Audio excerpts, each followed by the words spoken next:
September हा pancreatic cancer अवेअरनेसचा महिना आहे। पॅनक्रियाज म्हणजे काय किंवा याचा कॅन्सर कसा होतो हे आज आपण पाहू।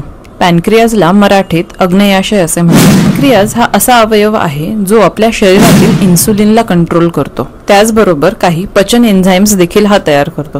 त्यामुळे हा शरीरातला आणि हार्मोन्स मेंटेन ठेवण्यासाठी असणारा एक खूप महत्त्वाचा अवयव आहे। पॅनक्रियाचा कॅन्सर ओळखायचा कसा किंवा याची लक्षणे काय असतात, तर खूप जास्त पोटदुखी खूप दिवस जर राहत असेल किंवा वजनामध्ये घट असेल, भूक लागत नाही असं वाटत असेल, शरीरावर पिवळेपणा म्हणजे जॉन्डिस हा वाढत चाललाय, शौचाचा कलर बदलला आहे, ही सर्व जर लक्षणे असतील तर डॉक्टरांना एकदा नक्कीच भेटले पाहिजे। पॅनक्रियाचा कॅन्सर का होतो याची कारणे काय आहेत? जर तुम्ही धूम्रपान, टोबॅको हे खूप दिवस घेत असाल, सोबत मद्यपान असेल किंवा फॅटी डाएट जर तुमचं असेल, तुम्ही डायबिटिक असाल किंवा फॅमिली हिस्ट्री पॉझिटिव्ह असेल, तर ही कारणे असतात की पुढे चालून तुम्हाला पॅनक्रियाचा कॅन्सर होऊ शकतो।